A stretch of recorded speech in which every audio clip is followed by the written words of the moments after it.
Hello Taurus, welcome to Like a Tarot.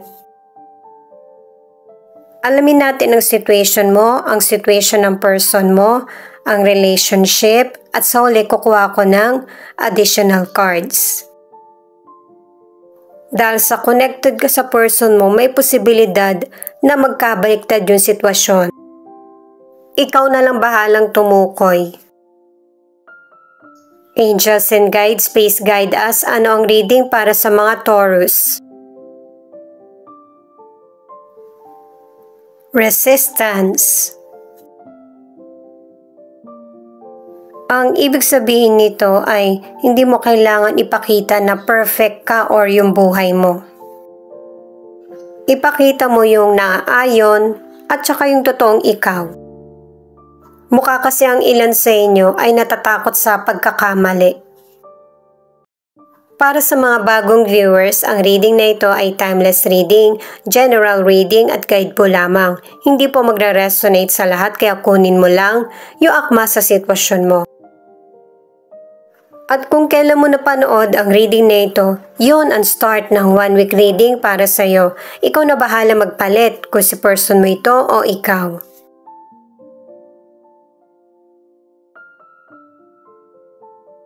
The Star, 4 of Cups at 3 of Cups. Ang mga cards mo ipinapakita na yung mga problemang pinagdaraanan mo sa buhay ay magiging kalma na. Kumbaga, mabibigyan na ng solusyon. At saka mukhang nagkaroon ng kapaguran sa iyo dahil na rin sa iba't ibang sitwasyon or problems na dumarating sa buhay mo. Pagkatapos ng mga mahirap na sitwasyon na pinagdaanan mo ay makakatikim ka na din ng kaginawaan. Pero ang advice para sa ilan, kahit na nagkakaroon ka ng problema, huwag mo masyadong lulungin yung sarili mo sa pagpaparty o kaya sa unhealthy na gawain. Ang ilan sa inyo na nasa relationship ay patuloy yung pagkakaroon ng understanding at saka communication sa relasyon. Kasi ang ilan sa inyo ay mas gusto mo na i-priority na maging maayos ang relasyon nyo ng person mo. Kinakalimutan mo na yung mga trauma o kaya problema na nangyari sa nakaraan. At ipinapakita sa mga cards mo na happy ka sa situation mo. Nakikisalamuha ka sa family mo o kaya mga kaibigan. Pero ang ilan sa inyo, unti-unti pa lang na nagkakaroon ng understanding sa sitwasyon mo o relasyon. Alamin naman natin ang situation ng person mo. Mukhang pareho kayo ng nararamdaman ng person mo. Shame. Itong nararamdaman ng person mo ay sinisekreto niya sa iyo na ang feeling niya hindi pa siya sapat sa iyo. Pinapakita ng card na walang kulang sa iyo. Marami kang katangian na lovable. Ituloy ka lang guys ha. Single ka man or nasa relationship, ang ilan sa inyo hindi ka happy sa relasyon or connection. Kasi ang ilang single, masyado kang nafo-focus sa mga nangyaring negatibo sa nakaraan. At ito yung magiging dahilan para mataboy yung potential person. Pero mabait pa rin si God sa iyo kasi mamimit mo pa rin yung potential person na perfect para sa iyo. Ito na yung situation ng person mo. King of Cups, 9 of Swords, 9 of Cups. Sa mga cards, ang person mo ay kalma at saka emosyonal na person. At saka pinapakita rin na ang ilan sa inyo, ang person mo, yung marunong siya makinig, mabait siya at saka mapagmahal. At saka pinapakita rin na ang ilan sa inyo, ang person mo, nagwo-worry siya masyado na baka hindi niya maibigay yung pangangailangan mo sa relasyon. Ano man ang gender ng person mo. At saka hindi siya nagpapakita ng kahinaan or kalungkutan sa iyo. Maliban na lang kung sasabihin mo sa person mo yung pinakaunang ayaw niyang marinig sa iyo ay yung hindi ka na happy. Sa mga nasa relationship, ipinapakita na ang person mo ay committed at saka pinapriority niya yung emosyon niya. Importante sa kanya yung relationship.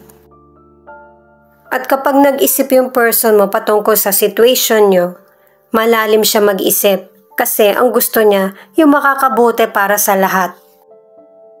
At ang advice ng mga cards na ito ay mabuhay sa katotohanan yung person mo. Hindi sa kung ano yung naiisip niya na magiging relasyon nyo. Ang ilan sa inyo na nasa relationship, kinukutuban yung person mo na baka meron siyang hindi alam na sitwasyon. Pero kahit gaano man kahirap ang sitwasyon na pinagdaraanan nyo sa relationship, mas pipiliin pa rin ng person mo na maging stable ang relasyon nyo, mag-grow, at magkaroon na mas maraming komunikasyon. Pupunan niya yung mga hinahanap mo or kailangan sa relasyon, mas magiging sweet siya.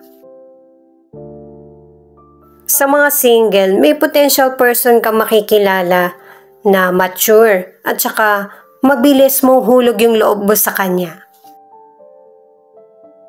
Pero guys, ang advice ng mga cards na ito, huwag kang basta magtiwala. Importante na mas makilala mo ng maigi ang person. Kasi nakadalawang cards na ang mga single na magkakaroon ng maayos at long-term na relasyon. Ito muna yung basahin natin patungkol sa relasyon. Pleasure. Nakadalawang cards ka na deserve mo yung maging maligaya. Patungkol man sa relasyon yan, sa karir mo, or personal na buhay. Ang kaligayahan ay isa sa regalo sa atin ni God.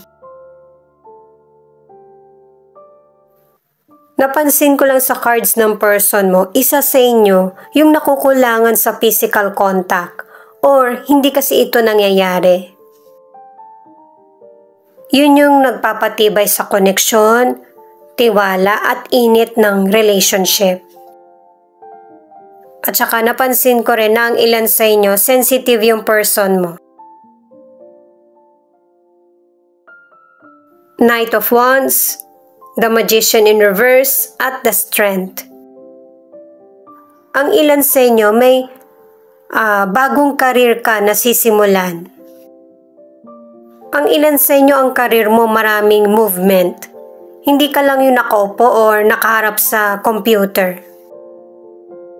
At ang advice ng mga cards ay anuman ang karir na sinisimulan mo, kailangan tapat ka para magtatagal yung karir mo. Walang aberya at ma-achieve mo yung goals mo.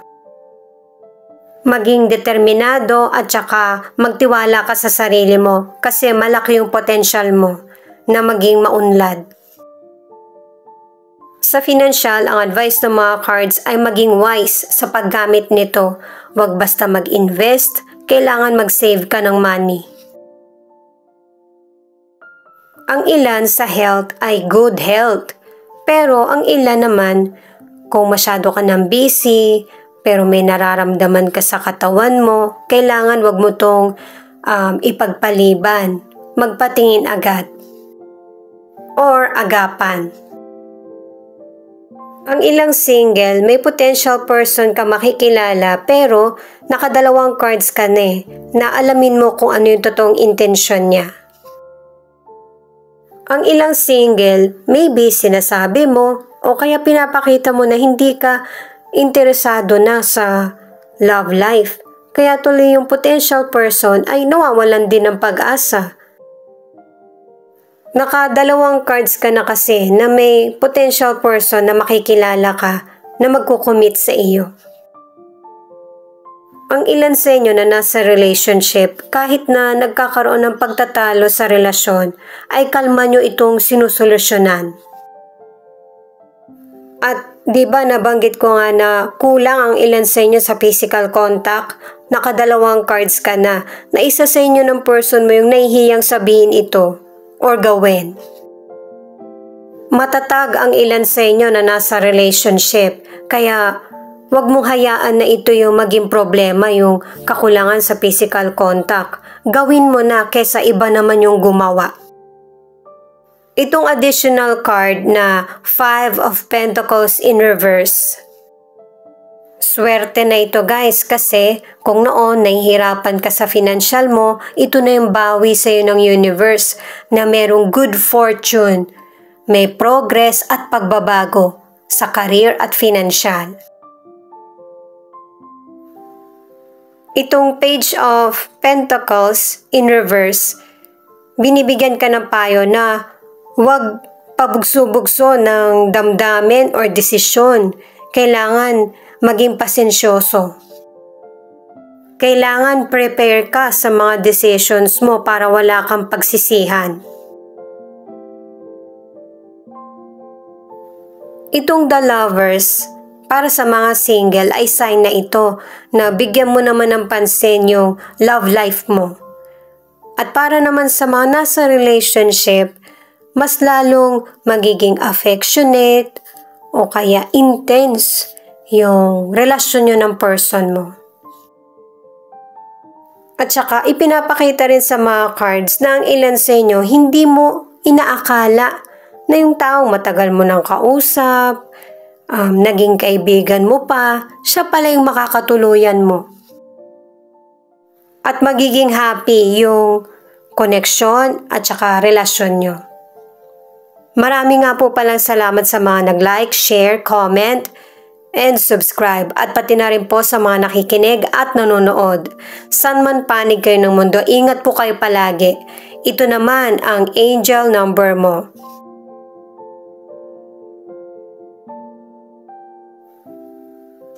111 is a reminder that your thoughts are powerful, so pay attention to the energy you release to the world. 252 urge you to be courageous, self-confident, and adventurous, and step out of your comfort zone and take risks in your life. 000 tells you that giving up is never an option. Keep moving forward.